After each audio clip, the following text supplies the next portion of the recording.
फिर प्रश्न किया, ये संसार बनाया कैसे भगवान ने, मुझे ये बताओ। तब यहां पर सृष्टि का वर्णन किया गया। पहले प्रलय सुनो, फिर सृष्टि सुनाएंगे। प्रलय कैसे होता है? मैत्रेय मुनि बता रहे हैं श्री विदुर जी महाराज को, बोले प्रलय कालीन समय जब आता है विदुर, तब एक सूर्य नहीं होता है, आकाश में 12 सूर्य होते हैं। कितने सूर्य होते हैं? अब देखो यहां 12 सूर्य नहीं होते, एक ही सूर्य 12 सूर्यों के समान तेजवान हो जाता है। हर वर्ष, हर 5 वर्षों में टेम्परेचर बढ़ता जा रहा है सूर्य का। जब प्रलयकालीन समय आएगा तो सूर्य का तेज इतना होगा जैसे कोई 12 सूर्य आकाश में हो, भागवत के अनुसार। उसका परिणाम क्या होगा? सबसे पहले तो जितनी भी बर्फीली चट्टानें हैं पूरे विश्व की, वो सब पिघल जाएंगी। पहले पिघलना शुरू होंगी और कुछ वर्ष बाद क्या होगा? ये सारा पानी उड़ना शुरू हो जाएगा। 100 वर्ष तक बारिश नहीं होगी पृथ्वी पर। ऐसे आता है प्रलय। 2012 पिक्चर वाला प्रलय नहीं आता है। कैसे आता है सुनो। 12 वर्ष तक बारिश नहीं होगी, 12 वर्ष तक सूर्य उदयमान रहेंगे। रात्रि में जब चंद्रमा उदित हुआ करेगा तब लोगों को थोड़ी राहत मिला करेगी। प्रातःकाल होते ही प्रचंड अग्नि जैसे मानो पृथ्वी को जला रही हो, ऐसी स्थिति हो जाएगी। 100 वर्ष तक पानी के लिए लोग थक जाएंगे, पूरा समुद्र सूख जाएगा, पूरी पृथ्वी पर 1% भी जल नहीं रहेगा। मानव की ऐसी स्थिति हो जाएगी, भोजन करने को कुछ नहीं मिलेगा, एक दूसरे को खाना शुरू कर देगा। मानव मानवों को खाएगा स्वयं को जीवित रखने के लिए। घनघोर कलिकाल आ जाएगा। देखते देखते इतनी ज्यादा ग्रीष्म बढ़ जाएगी पृथ्वी पर कि मानव घर से बाहर निकलते ही जल जाएगा, मरेगा। ऐसी स्थिति मानव की हो जाएगी। पूरी पृथ्वी 100 वर्ष में ऐसी हो जाएगी जैसे गोबर का उपला देखा, कंडा, उसको जब जला देते हैं तो लाल पड़ जाता है, या कोयला। ऐसी पूरी पृथ्वी कोयले की तरह लाल लाल हो जाएगी। पृथ्वी पर एक जीव भी जीवित नहीं होगा। 100 वर्ष के बाद में सूर्य अस्ताचल को चले जाएंगे और जितना पानी उड़ करके ऊपर आकाश में बादल बना है वो सब सांवर्तक ऋतु के रूप धारण करके पृथ्वी के ऊपर आएंगे और वर्षा होनी प्रारंभ होगी। एक बूंद हाथी के सूंड के समान होगी, इतनी मोटी एक बूंद, और 100 वर्षों तक वर्षा होगी। उसका परिणाम क्या होगा? पूरी पृथ्वी जल निमग्न हो जाएगी। पृथ्वी रूपी अस्तित्व बिल्कुल बचेगा ही नहीं। तब भगवान क्या करेंगे? अपना मुख खोल करके श्वास भीतर की ओर धारण करेंगे। तीनों लोग जितने भुवन हैं सब कुछ भगवान के मुख में होकर के उदर में चले जाएंगे। ये भगवान का जब एक दिन पूरा होता है तब प्रलय आता है। अभी भगवान का 1 आध सेकंड होगा, उतने में तो मेरे 5 जन्म हो जाएंगे। भगवान रात्रि में अंगड़ाई लेंगे, सब कुछ अपने गर्भ में समाहित करके फिर शेष शैया पर पौड़ जाएंगे, सो जाएंगे। उसके बाद सबका प्रलय हो जाएगा, लेकिन अक्षरों का प्रलय कभी नहीं होगा। शब्द का, जो हम बोलते हैं, इसका प्रलय नहीं होता। ये सब शब्द सोचते हैं कि भगवान को सोते सोते बहुत दिन हो गए, अब भगवान को उठाना चाहिए। तब वेद भगवान की स्तुति गाते हैं।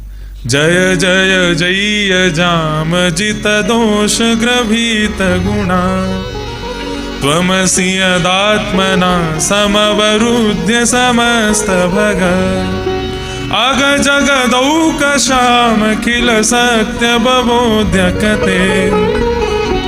इस प्रकार वेद स्तुति गाएंगे भगवान की। उन स्तुति को सुनकर के ठाकुर जी की नेत्र धीरे धीरे खुलेंगे। ठाकुर जी अंगड़ाई लेंगे, अपनी आंखों को मीड़ेंगे, सोचेंगे क्या करूं क्या करूं क्या करूं। अकेला बैठा हूं, कोई भी नहीं है भगवान के पास। तो भगवान चिंतन करते हैं, एको हम बहुश्याम, मैं एक हूं, अब बहुत होना चाहता हूं। तभी क्या होगा? नाभि से एक तब कमल उत्पन्न होगा, उस कमल पर ऊपर ब्रह्मा प्रकट होंगे। ब्रह्मा बोलेंगे, कोहम कस्तम कुतायात कोमे जन्नी कोमे तात, मैं कौन हूं, कहां से आया हूं, मेरा जन्म कहां से हुआ और ये मैं कहां बैठा हूं। कमल के नीचे जाना शुरू करेंगे। 1000 वर्ष हो जाएगा, लेकिन कमल की उत्पत्ति कहां है ये उनको दिखाई नहीं देगा। तब दोबारा ऊपर जाकर के बैठ जाएंगे, विचार करेंगे, कहां से आया हूं, कौन हूं मैं, क्या है ये सब, हो क्या रहा है, मुझे पता क्यों नहीं चल रहा। तब जल में से 2 शब्द उत्पन्न होंगे, तप तप तप। तप करो। जल टपकेगा कमल में से, उसकी ध्वनि से वे समझ जाएंगे तप करो। किसका तप करूं? बोले निर्गुण निराकार ब्रह्म का तप करो। तब ब्रह्मा जी ने निर्गुण निराकार ब्रह्म का तप किया। तभी वो निर्गुण निराकार ब्रह्म सगुण साकार बन के प्रकट हुए। ब्रह्मा ने कहा, आप कौन हैं? बोले, मैं ही तुम्हारा पिता हूं। मुझे क्यों बनाया आपने? बोले पृथ्वी बनाओ, इंसान बनाओ, मानव बनाओ, जीव बनाओ। बोले कैसे जीव बनाने? बोले ऐसा जीव बनाओ जो कर्म भी करे और मेरा भजन भी करे। तुम्हें समस्त वेद वेदांतों का ज्ञान हो जाएगा, जाओ शुरू करो। तब उन्होंने पृथ्वी की पुनः रचना की। अब सुनो पृथ्वी कैसे बनी। हम कोई बानरों के वंशज नहीं है। पृथ्वी बनाई। पृथ्वी में सबसे पहले क्या बनाया? पृथ्वी में सबसे पहले उन्होंने उद्भिद बनाए। उद्भिद किसको कहते हैं? जो जमीन फाड़ करके पैदा होते हैं, यानी कि पेड़। इनको बनाया। ब्रह्मा जी बोले बन तो गए, लेकिन ये कर्म तो कर रहे हैं, भजन कैसे करेंगे? तो इनके पत्ते जब झड़ जाते हैं और वो झड़ करके नीचे गंदगी बन जाते हैं, तो उससे प्रकट होने लगे स्वेदज, मतलब गंदगी से पैदा होने वाले जानवर। उनको बनाया। वे भी कर्म तो करते हैं, भजन नहीं करते। उसके बाद बनाए जरायुज। जरायुज यानी कि शेर, चीता, भालू, हिरण, इन सबको बनाना प्रारंभ किया। लेकिन ये भी केवल कर्म करते हैं, भजन नहीं करते। फिर बनाए अंडज, अंडे से पैदा होने। लोग कहते हैं पहले मुर्गी आई अंडा, पहले अंडा आया भागवत के अनुसार। बोल देना आप, और कहो तो श्लोक भी बता दूंगा मैं आपको। सबसे पहले अंडा आया, उस अंडे से फिर कभी कहीं मुर्गी, कहीं पर सांप, कहीं पर ऐसे, इस प्रकार से अंडज जीवों को बनाया। ये सब कर्म तो करते हैं, लेकिन भजन इनमें से एक भी नहीं करता। कितनी योनियां बन गई, कितनी प्रजातियां बन गई? 83,99,999 इतने जीव बन गए। लेकिन तब भी इस संसार में कोई भजन करने वाला नहीं बना। तब ब्रह्मा जी ने भगवान का स्मरण किया। बोले प्रभु मुझे कुछ बताओ, मुझे समझ नहीं आ रहा, मुझे क्या करना चाहिए। तब भगवान ने उनको चतुश्लोकी भागवत दी और कहा इसका 1,00,000 बार जाप करो। तब चतुश्लोकी भागवत का उन्होंने 1,00,000 बार जाप किया। उसके जप के बाद उन्होंने जब रचना की, तब मानव को बनाया। और मानव के रूप में सबसे पहले किसको बनाया? सनक, सनंदन, सनातन, सनत कुमार। ये 4 बने सबसे पहले। जैसे ही भगवान ने देखा कि तुमने मानव बनाया, तो बाकी सबको देख करके भगवान खुश थे, लेकिन मानव को देख करके इतने आनंदित हो गए, भगवान ने उसको एक तोहफा दे दिया। क्या? बुद्धि, जो किसी को नहीं थी, वो मानव को दी। ब्रह्मा जी ने पूछा 4 बालकों से, मैंने तुमको क्यों बनाया? बोले आपने हमको भजन करने के लिए बनाया। और भजन करते करते वे लोग हिमालय पर चले गए। ब्रह्मा जी बोले पहले बना रहा था तो वो सब कर्म कर रहे थे, भजन नहीं कर रहे थे। अब ये मानव बना, ये भजन ही भजन कर रहा है, कर्म नहीं कर रहा है। तब उन्होंने 10 मानस पुत्र बनाए। उनमें सबसे छोटे थे श्री नारद जी। सबसे पूछा मैंने तुमको क्यों बनाया? तब 10 मानस पुत्रों ने कहा भजन करने के लिए बनाया है। तो ब्रह्मा जी को इतना क्रोध आया, उनका ललाट नीला पड़ गया और ललाट का भेदन करके भगवान रुद्र प्रकट हो गए, शिव प्रकट हो गए। बोलो देवादिदेव महादेव शंकर भगवान की जय। रुद्र प्रकट हो गए, आसावरी भगवान शिव प्रकट हुए। ऐसा वर्णन आता है कि वे प्रकट होते ही रोने लगे, और दूसरा भाव आता है कि वो गुस्सा करने लगे, तो इसलिए उनका नाम रुद्र पड़ गया। ब्रह्मा जी ने कहा बेटा मैंने तुमको क्यों बनाया? शंकर जी बोले भजन करने के लिए। बोले चुप, भजन भजन भजन भजन, कर्म कौन करेगा? बोले क्या करना है आप ही बताओ। बोले सृष्टि करो, दुनिया बनाओ। शंकर जी बोले हमसे नहीं होगा। बोले नहीं करना तो पड़ेगा, मैं तुम्हारा पिता हूं, मेरी बात नहीं मानोगे?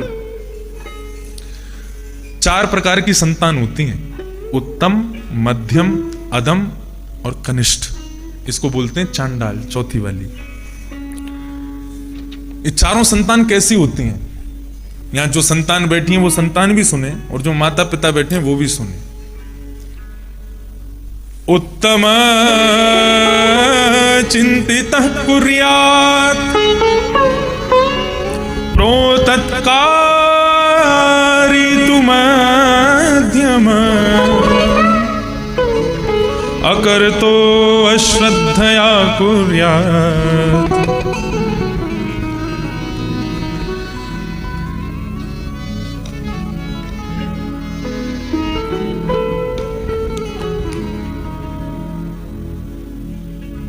उत्तमः चिंतितः कुर्यात्। उत्तम बालक कौन है? जो माता पिता के मुखमंडल की आभा को देख करके समझ जाए कि वो क्या चाहते हैं, उसको कहते हैं उत्तम बालक। मतलब आज्ञा करें फिर कोई काम करे, वो उत्तम बालक नहीं है। आज्ञा करने से पहले ही समझ जाए कि मेरे माता पिता क्या कहना चाहते हैं।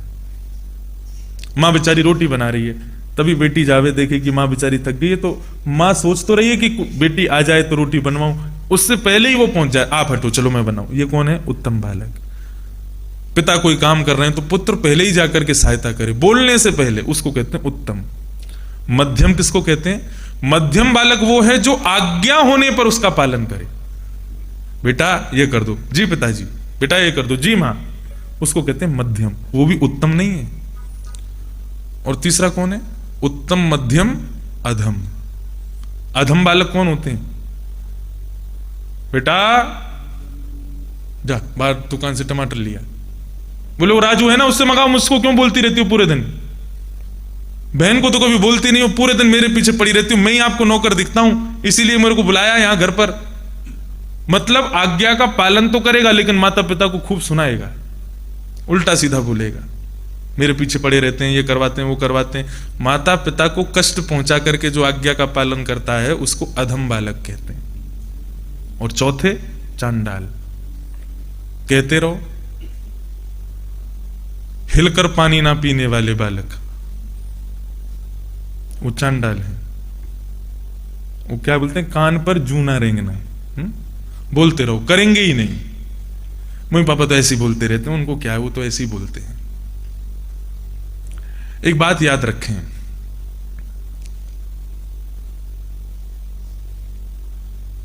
पिताजी ने एक रेखा खींच दी और आप बीच में खड़े हो। उस रेखा के बाहर जाने के बाद में आपको करोड़ों की संपत्ति मिलती हो, लेकिन पिता ने कहा है नहीं जाना तो मत जाओ।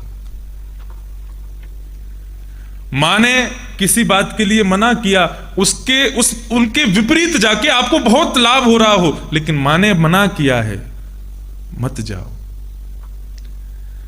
माता पिता मंदिर में लक्ष्मी नारायण दिखे नहीं दिखे, घर में साक्षात चलते फिरते लक्ष्मी नारायण माता पिता के रूप में है। उनका सदैव वंदन करो। भगवान शिव विचार करने लगे, मेरे पिता हैं ब्रह्मा, मैं इनकी आज्ञा का पालन नहीं करूंगा तो एक अधम बालक माना जाऊंगा, मुझे आज्ञा का पालन करना चाहिए। लेकिन अब वो तो ठहरे शंकर, शिव। तुरंत महाराज त्रिशूल लेकर के, डमरू लेके, क्या करना है पिताजी? बोले सृष्टि करो, मानव बनाओ। कैसी सृष्टि बनाई? कोई मुखहीन विपुल मुख काहू, बिन पग चलई। किसी के पैर ही नहीं बनाए, किसी के हाथ ही नहीं बनाए। एक सर, बोले एक सर नहीं 10-10 सर वाले लोग बना दो। मतलब उन्होंने इंसान नहीं बनाए, उन्होंने भूत, डकैत, डाकनी, साकनी, पिशाच ये सब बना दिए। कैसे हैं? रावण जो था ना, भगवान का बड़ा, शिव जी का बड़ा अच्छा भक्त था, और अटेंशन सीकर बोलते हैं ना जिसको, उसको मतलब ये था कि मैं जब भी कैलाश पर दर्शन करने जाऊं तो 100 लोगों को छोड़ के मुझसे मिले भगवान शिव। उसके लिए क्या करता था? वो नई नई स्तुतियां बनाता था भगवान की, और ऐसी स्तुति बनाता था कि मानो लगता था कि भगवान शिव का डमरू बज रहा हो। जब रावण आता था तो उसके बाहर से हिमालय नहीं कांपता था, उसके मुख से प्रचंड ध्वनि निकलती थी, उससे हिमालय की चोटियां कंपायमान होने लग जाती थी। भगवान शिव को ना चाहते हुए भी उसको एकांत में दर्शन देना पड़ता था, भैया तू शांत हो जाए। ऐसा था रावण। एक बार रावण आया तो भगवान शिव के दर्शन की भीड़ लगी थी, 33 करोड़ देवता लाइन में खड़े थे। रावण आया, बोले अच्छा कितने दिन लगेंगे दर्शन में? बोले अभी तो 1 महीना लग जाएगा, बहुत लंबी लाइन है। तुरंत महाराज बैठ गया और कहा, मेरे गुरु मानता था ना भगवान शिव को, गुरु भी क्यों मानता था? पुष्पक विमान से जा रहा था हिमालय के ऊपर होके, अब हिमालय के ऊपर से कोई विमान नहीं जा सकता। जैसे ही पुष्पक विमान दिशा बदलने लगा, रावण बोला, ए तुम इधर क्यों जा रहे हो? बोले कि महाराज ये सामने कैलाश पर्वत है, भगवान शिव का स्थान है, वहां से हम नहीं जा सकते। बोले मैं यहीं से ही जाऊंगा, मेरा विमान दिशा नहीं बदलेगा, ये पर्वत अपने रास्ते से हट जाए। बोले कि वो नहीं हटेगा। बोले नहीं हटेगा तो मैं हटाऊंगा। तुरंत गया, रावण ने पूरा पर्वत उठा लिया। जैसे ही पर्वत उठाया तो ऊपर बैठे भगवान शिव, पार्वती दोनों हिले। पार्वती जी बोली क्या हो रहा है? बोले चेला खड़ा है नीचे, पर्वत को दूसरे स्थान पर ले जा रहा है। बोले तो बड़ा बलवान है। बोले रुको इसका बल दिखाता हूं। तुरंत भगवान शिव ऐसे पद्मासन में बैठे थे, एक पैर नीचे करके अपने पैर के अंगूठे को जैसे ही पर्वत से छुपाया, रावण की चीख निकल गई। बस वो नीचे दबने ही वाला था, इतनी जोर से उसकी चीख निकली कि देवताओं के कान थोड़ी देर के लिए सुन्न हो गए, इसीलिए उसका नाम रखा गया रावण। उसकी वाणी ऐसी थी कि उसकी वाणी को सुनकर के देवता भी कहने लगे भाई कौन चिल्ला रहा है। तब उसने उस पर्वत को रखा और रख करके बाहर आया, भाई ये कौन था, किसका बल था? बोले ये शिव हैं। बोले कि पूरे विश्व में मुझको परास्त करने वाले केवल आप हो, आज से आप मेरे गुरु बना दिया शंकर जी को। तो जब देखा कि 3 दिन में 1 महीने में दर्शन होंगे, तो एक चट्टान पर बैठ गया। बोले मेरे गुरु ने जब सृष्टि की थी, उस सृष्टि का वर्णन आज मैं एक श्लोक से करूंगा। गाने लगा, यस्यास्ते ड्राड ड्राड डुड डुड मम लम टम टटम टम टटम टम डम शम डुडम शम डुहि डुहि चकतम भूपके भूपनालम तैलम तैलम तुतैलम Kuku Kuku Kuku Quang कुखांग Quang कुखांग Quang गायन्ते यस्य ध्यायते विप्र गायन्ते वसति च सकलम पातुनो चंद्रचूड़। भगवान शिव के तीनों नेत्र खुल गए, देवता तो उसके मुख से निकलने वाली ध्वनि से ही लुढ़क गए नीचे। भगवान शिव बोले आओ बेटा दर्शन कर लो। बोले गुरुजी मुझे समय पसंद नहीं, मैं कितना व्यस्त रहता हूं, आप जल्दी दर्शन दो। दर्शन देखे चला गया। वो दर्शन करने कम दर्शन देने आता है वो। तो रावण ने क्या वर्णन किया, कैसी सृष्टि की मेरे गुरु ने। तो यस्यास्ते ड्राट ड्राट ड्रुट ड्रुट मम लम टम टटम टम टटम टम। बोले मेरे गुरुदेव के द्वारा की गई सृष्टि में लोग बोलते नहीं थे, उनके मुख से टम टम टम टम टम टम ये आवाजें निकलती थी। डमशम डमशम डुडमशम डुहि डुहि चकितम भूपके भूपनालम। बोले मेरे गुरुदेव के द्वारा सृष्टि जो रची गई थी वो खाते नहीं थे, डसते थे।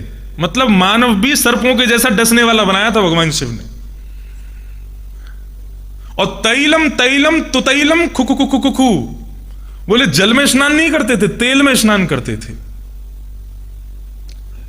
खुकु खुकु खुकु। बोले ये उनका जय घोष होता था, जैसे हम जय जय श्री राधे बोलते हैं, ऐसे भगवान शिव के द्वारा रची गई जो सृष्टि थी वो ऐसे बोलते खुकु खुकु खुकु खुकु खुकु। मतलब मानो जैसे बंदर आ गए हों। ऐसी सृष्टि की भगवान शिव ने, भूत प्रेत पिशाचनी डाकिनी सागिनी ये सब बना दिए। अब इन लोगों ने क्या किया, प्रकट होकर के ब्रह्मा के द्वारा बनाई गई सृष्टि को ठेस पहुंचाना शुरू कर दिया। ब्रह्मा जी बोले बेटा सृष्टि कर रहा है, जरा देख के तो हमें कैसी बना रहा है। जैसे नीचे आए तो पूरी पृथ्वी जल रही थी।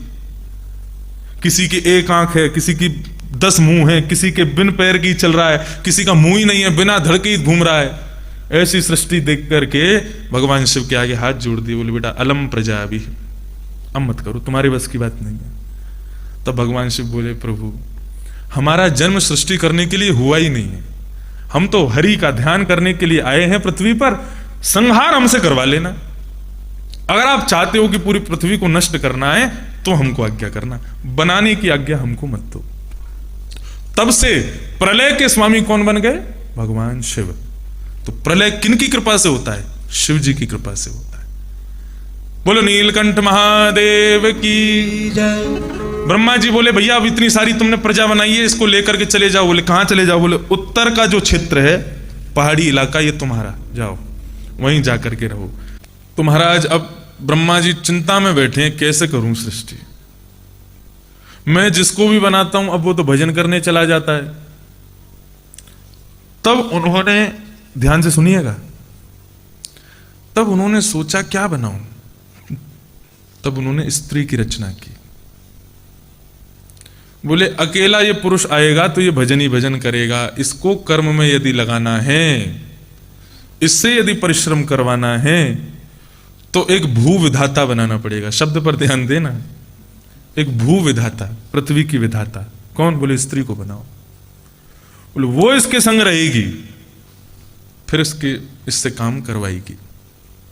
तब क्या किया, तो ब्रह्मा जी के वाम भाग से उल्टे हिस्से से स्त्री प्रकट हुई, सतरूपा उसका नाम, और दाहिने अंग से पुरुष प्रकट हुए, उनका नाम है स्वयंभू मनु।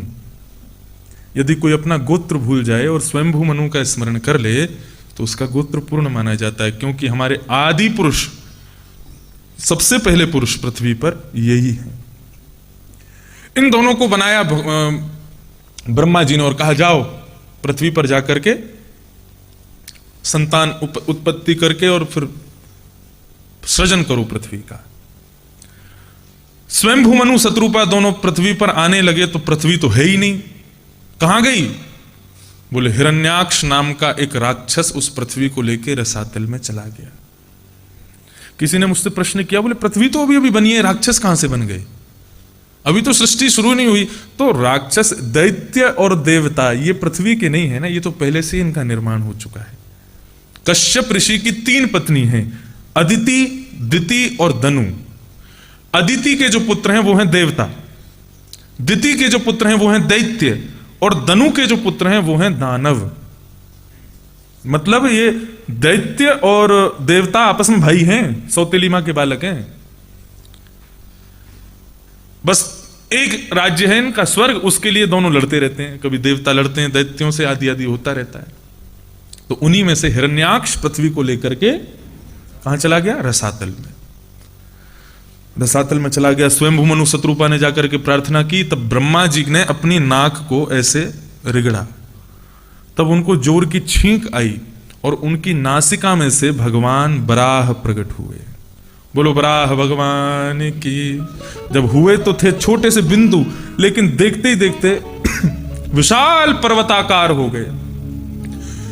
जितम जितम ते जित यज्ञ भावना त्रयीं त्वनुं स्वाम परिधुन्वते नमः।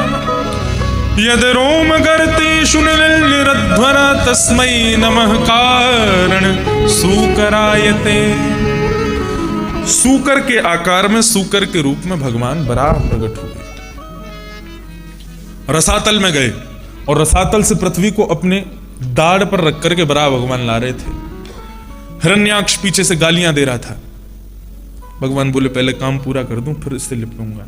जैसे ही पृथ्वी को यथा योग्य स्थान दिया, बराह भगवान ने पीछे मुड़कर के अपने 2 नुकीले दांतों से हिरण्याक्ष के पेट को विदीर्ण कर दिया, उसका वध हो गया। तभी से उसका भाई हिरण्यकश्यप, प्रहलाद जी के पिताजी, तभी से भगवान से बदले लेने की इच्छा रखते हैं। पृथ्वी की स्थापना हुई और पृथ्वी पर सबसे पहले मानव आए स्वयंभू मनु शत्रुपा। अब बहुत इंटरेस्टिंग कथा है, बहुत ध्यान से, पूरी कथा इंटरेस्टिंग है लेकिन अब ज्यादा है, अब ध्यान से सुनना। इनकी 3 पुत्री और 2 पुत्र हुए। 3 पुत्री कौन कौन है? देवहूति, आकुति और प्रसूति। और 2 पुत्र हुए, कौन? प्रियव्रत और उत्तानपाद। अब जो प्रसंग हम सुनने जा रहे हैं वो भागवत का दर्शन शास्त्र है। इसको सांख्य शास्त्र कहा जाता है। इस पर लोग बड़े बड़े यूनिवर्सिटीज में, संस्कृत विद्यालयों में लोग रिसर्च करते हैं इस विषय पर जो अब हम सुनने जा रहे हैं। अद्भुत ज्ञान की पराकाष्ठा हम लोग विस्तार से सुनेंगे। कौन है सांख्य के प्रणेता? भगवान कपिल, उन्हीं की माता हैं देवहूति। तो ब्रह्मा जी की छाया का नाम है कर्दम। वही एक ऋषि बनकर के, छाया उनकी ऋषि बन गई, कर्दम ऋषि के नाम से प्रसिद्ध हुई। कर्दम ऋषि ने 1000 वर्ष तक तपस्या की। तपस्या के बाद भगवान प्रसन्न हो गए। प्रसन्न होकर के भगवान ने पूछा वरदान मांगो, क्या चाहिए? तो कर्दम ऋषि बोले जो मांगूंगा सो दोगे? बोले बिल्कुल देंगे। तो कर्दम ऋषि ने जो मांगा है वो अद्भुत है। आज तक किसी ने तपस्या के बाद ये वरदान नहीं मांगा भगवान से। कौशिकी ध्वनि, वाह। तथा सचाहम परिवोढुकाम समानशीला गृहमेधुधेनुम् उपेयवान मूलमशेषमूलम् दुराशय कामदुदाद्रिपासा। बहुत सावधानी से सुनिए। बोले भगवान जो मांगूंगा सो दोगे? बोले बिल्कुल देंगे। बोले मेरी एक गृहिणी से मेरा ब्याह करा दो। 1000 वर्ष की तपस्या करी तब ये मांग रहे हैं। बोले मेरी गृहिणी कैसी होनी चाहिए? बोले गाय जैसी सीधी हो, सुंदर हो, सुशील हो, गुणवान हो और मेरी जैसी हो, उससे मेरा ब्याह करा दो। भगवान इतने प्रसन्न हो गए उसकी बात को सुन के कि ठाकुर जी के नेत्र सजल हो गए और उनके ही आंखों की बिंदु एक बिंदु सरोवर बन गए। ये घटनाक्रम गुजरात का है, आज भी बिंदु सरोवर है। तो बिंदु सरोवर प्रकट हो गया। भगवान इतने प्रसन्न हो गए, बोले भाई तुमने जो मांगा है ना वो वास्तव में प्रत्येक पुरुष को मांगना चाहिए। समान शीला गृहमेध धेनुम, एक सुंदर सी कन्या से बिल्कुल गैया जैसी सीधी सादी हो, उससे मेरा ब्याह हो जाए। भगवान बोले चिंता मत करो, देखो स्त्री का सम्मान करने वाला जो पुरुष होता है ना, उसके यहां बालक जन्म नहीं लेते। यत्र नार्यस्तु पूज्यन्ते रमन्ते तत्र देवता। शास्त्र कहते हैं जिस घर में, जिस परिवार में नारी का सम्मान होता है, स्त्री का सम्मान होता है, उस घर में बालक जन्म नहीं लेते। रमन्ते तत्र देवता, वहां देवता बालक बन के आते हैं। लेकिन कर्दम ऋषि तुम्हारे इस भाव से हम इतने प्रसन्न हैं, तुम्हारे यहां किसी देवता को नहीं भेजेंगे। तो फिर बोले मैं तुम्हारा पुत्र बन के आऊंगा। भगवान ने वरदान दिया। बोले वो तो ठीक है, पुत्र तो बाद में होगा, पहले ब्याह तो हो जाए। ये तो बताओ ब्याह कब होगा? बोले कब करना बताओ? बोले जल्दी हो जाए। बोले परसों हो जाएगा तुम्हारा ब्याह। बोले परसों कैसे होगा? बोले स्वयंभू मनु शत्रुपा है ना? बोले हाँ, उनकी 3 बेटी हैं, उनमें से पहली बेटी जो देव होती है उससे तुम्हारा ब्याह हो जाएगा। बोले ठीक है। अब तुम्हारा दूल्हा को परसों भी बरसों के समान लगती है, प्रत्येक क्षण इंतजार कर रहे हैं कब ब्याह होगा, कब ब्याह होगा। एक दिन समाधिस्थ बैठे थे, यज्ञ कर रहे थे, इतने में ही स्वयंभू मनु शत्रुपा अपनी बेटी देवहूति को लेकर के कर्दम ऋषि के आश्रम आ गए। कर्दम ऋषि से आकर के कहा कि नारद जी से जब से इन्होंने आपके बारे में सुना है तब से आपसे इनका आपसे प्रेम हो गया है देवहूति का, आप इनसे ब्याह कर लीजिए। अब तो कर्दम ऋषि थोड़े भाव खाने लगे। बोले ब्याह तो हम कर लेंगे, लेकिन हमारी शर्त है। बोले क्या शर्त है? बोले एक संतान होते ही मैं घर छोड़ दूंगा, फिर इनको अकेले रहना पड़ेगा। देवहूति से पूछा तुमको मंजूर है? बोले कि हमें मंजूर है, लेकिन रहेंगी आपके साथ ही। स्वयंभू मनु ने एक ग्रंथ लिखा है, उसका नाम है मनुस्मृति। प्रत्येक मानव को वो पढ़ना चाहिए। उसके हिंदी टीकाएं भी दुकानों पे मिलती हैं। मानव को क्या करना चाहिए, क्या नहीं करना चाहिए, कैसे रहना चाहिए, कैसे बोलना चाहिए, कैसे सोना चाहिए, कैसे उठना चाहिए, कैसे चलना चाहिए, सब लिखा है उसमें। विवाह के बाद का जीवन कैसा हो, पत्नी के संग व्यवहार कैसा हो, बच्चों के संग व्यवहार। मनुस्मृति में कहते हैं श्री मनु महाराज, प्राप्ते तु 16 वर्षे पुत्रम मित्र वदाचरेत। वे कहते हैं कि लालनात् बहुवो दोषा ताड़नात् बहुवो गुणा तस्मात् पुत्रम च शिष्यम च ताड़येत न तु लाड़येत। पुत्र को और पुत्री को ज्यादा लाड़ नहीं करना चाहिए, मनुस्मृति में मनु महाराज कह रहे हैं। क्यों? बोले लाड़ में बहुत दोष होते हैं। ताड़नात् बहुवो गुणा, गुस्सा करने में, थोड़ी ताड़ना करने में, थोड़ा बहुत आंख दिखाने में, छड़ी दिखाने में बहुत गुण है, उसके अंदर गुण आएंगे बालक के अंदर। इसलिए गुरु को और पिता को चाहिए, तस्मात् पुत्रम च शिष्यम च, पुत्र और शिष्य के ऊपर ताड़ेत न तु लाड़ेत, लाड़ मत करो ज्यादा, उसको ताड़ना करो। ताड़ना का मतलब पीटना नहीं होता, ताड़ना का मतलब है केवल देख लो, केवल अपने नेत्रों से देख लो। लेकिन वो भी कब तक? लालयेत पंचवर्षाणि, लाड़ कितने साल करो? बोले 5 साल करो बस। जैसी बालक 6 साल का हो जाए तो 10 वर्षाणि ताड़े, 10 साल तक खूब ताड़ना करो। मतलब जब तक 15 साल का नहीं हो जाए तब तक उसको खूब डांटो, समय समय पर रोको, नहीं तो बिगड़ जाएगा, हाथ से निकल जाएगा।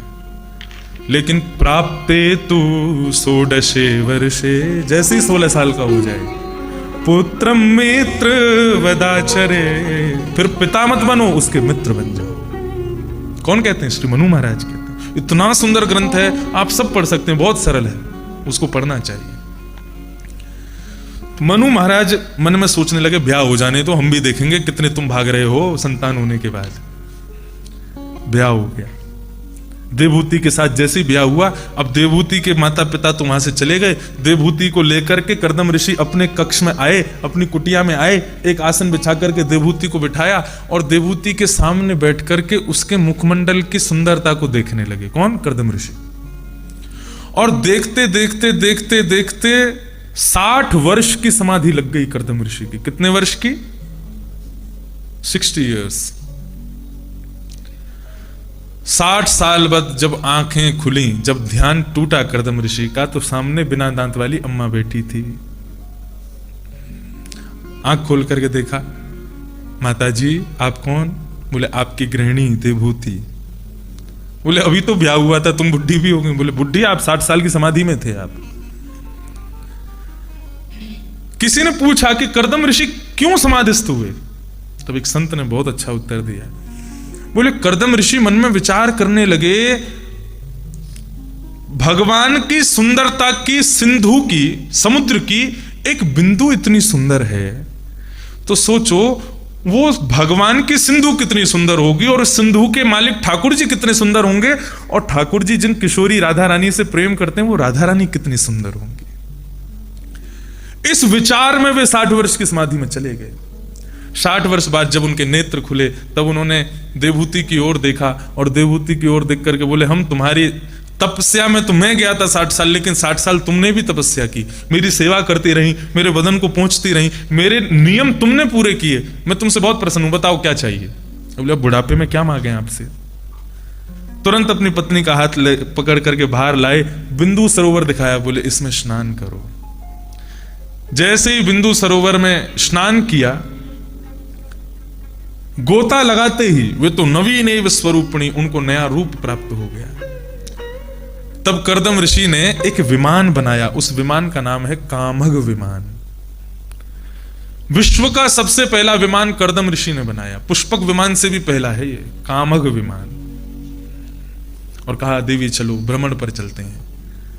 पूरे विश्व के भ्रमण पर निकल गए कर्दम ऋषि अपनी पत्नी के साथ। वर्षों बाद लौट करके जब आए, विमान का द्वार खुलते ही पहले कर्दम ऋषि निकले, देवहूति निकली, फिर 1 2 3 4 5 6 7 8 9 कन्याएं निकल करके आई।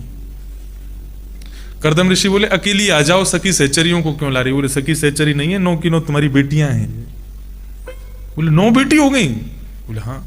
बोले अरे मेरा तो नियम टूट गया, मैंने तो वचन दिया था कि एक संतान होते ही मैं घर छोड़ दूंगा। देवी अब तुम संभालो इन सबको, मैं चला वन में। देवहूति ने कहा कुंवारी बेटियों को छोड़ के जाओगे? इनका ब्याह तो कर दो। तब ब्रह्मा के 9 नक्षत्रों के साथ में उन 9 कन्याओं, प्रजापतियों के साथ में 9 कन्याओं का ब्याह हुआ। हमारा ऐसा मानना है, पूज्य पिताजी ऐसा कहते हैं, ये 9 कौन है? ये नवदा भक्ति हैं। श्रवण कीर्तन, श्रवणम कीर्तनम विष्णु स्मरणम पाद सेवनम अर्चनम वंदनम दास्यम सख्य आत्मनिवेदनम, ये 9 बेटियां हैं। जब 9 भक्ति जीवन में आती है तब 10वीं संतान के रूप में भगवान आते हैं। 9 बेटियां आ गई, 9 का ब्याह कर दिया। कर्दम ऋषि बोले अब सबका ब्याह भी हो गया, अब हम भजन में जाएंगे। तभी देवहूति ने कहा आप भी चले गए, बेटियां भी चली गई, मैं अकेली कहां रहूं? एक पुत्र होता तो उसके सहारे रह लेती।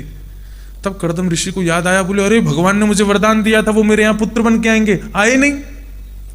तब 10वीं संतान के रूप में कर्दम ऋषि के यहां पर भगवान कपिल पधारे हैं। बोलो कपिल भगवान की जय। कपिल भगवान का बाल्यकाल नहीं है, वे जन्म लेते ही पौगंड अवस्था में आ गए, मतलब उनका जन्म संस्कार आदि सब हो गया। परम विद्वान कपिल भगवान।